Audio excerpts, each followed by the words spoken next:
Hi everybody, welcome back to another episode of Faded Conversations. Today we're going to be talking about a very interesting topic that a lot of people or men in general don't necessarily talk about, and that is depression. Now, the word depression is not something that should be easily thrown about. It is something that has to be medically diagnosed, to be very honest, but we as Jamaican men are forced to be strong. We have a lot on our shoulders. We don't usually talk about things that are affecting us. So we decided to have a conversation today. This is how it went.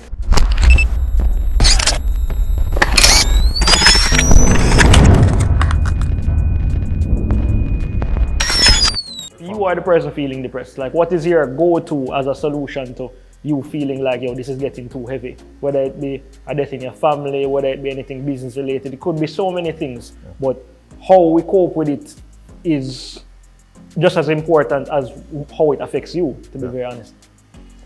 For example, it's funny that you're speaking on the topic of depression, because a couple of weeks ago I had to talk to a friend about it.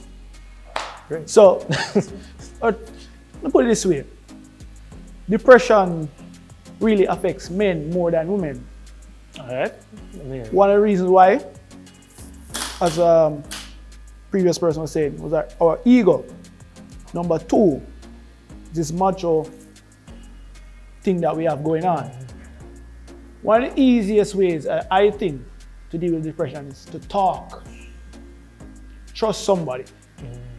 Somebody you relate. Speak about the situation that you're going through. Two, always encourage a person to stay positive. Three, I think as men, we should always surround ourselves with positive thinking people. True. Very important. Because, let me say, depression, how would I put it, is a well-disguised disease. Because you can be depressed. And don't look it. And I can't look at you and know you're depressed. How can I know? It's only way by you talking to me, you relating the situation to me. Understand me? I think it's very important that during our time going about, we should take some time out, to reason with each other. Like, that's a random talk. You might be surprised where it might go. It's more imperative on us as men to really let go of the ego that we carry around, the macho side that we want to display. I mean, it's okay to be macho. We are men, we are man. But there are times when you don't really need that. You need to shed that outer skin just to protect that inner part of you. Very good. Understand me? So that's just my way of dealing with depression. Well, I think the first thing is that, we have to identify or at least acknowledge the fact that depression is not, people tend to give the impression that depression is something that you can easily pinpoint. Right. If you have an upset stomach, for example, you can more readily identify that something is wrong with your stomach, and you can go take some antacids or whatever the case is. With depression, I feel like it is something that is more invisible, so to speak. Right. As Jason alluded to, it really comes down to first and foremost professional intervention.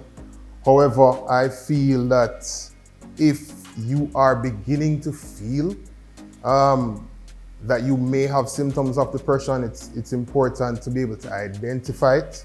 But it's especially important to sense the triggers within yourself. If you know that it is not your norm to feel lackadaisical or to feel like you prefer to stay in bed all day, so much to the point where you start to neglect your responsibilities, whether it's your job, whether it's your family, that really should strike you as a trigger.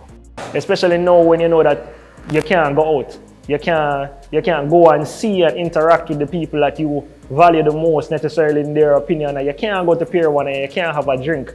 Like, I know a lot of people that are probably, whether it is that you're in your house and you kind of still feel alone in a house full of people, or it is that you live by yourself and you don't get that social interaction. I think this is an important topic now, because how do you manage that in a time when, seeing people and our culture is embedded in going out and partying and drinking and those things don't happen now. How do you handle that if you had to handle that now? For me personally now, I take strength in my family and my brethren around me.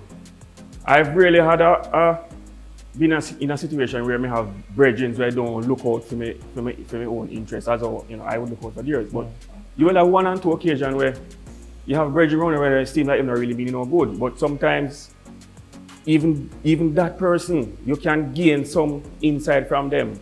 Sometimes when you feeling depressed and you see a brethren situation, it's probably even worse than your situation.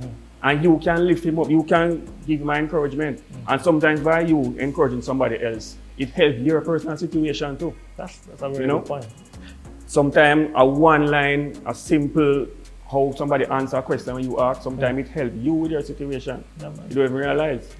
Look for articles, look for videos that are inspirational, look for things that can speak directly to your issue or to the symptoms that you're feeling. You might be surprised to know that you can find a simple 1 minute or 2 minute video that can literally give you one simple sentence or statement that triggers off some inspiration for you. Okay. So. All right, guys, thank you for joining us. That was the end of part 2 of our discussion. Tell us your thoughts, tell us everything you're feeling about the discussion in the comments, and we look forward to seeing you again for part 3.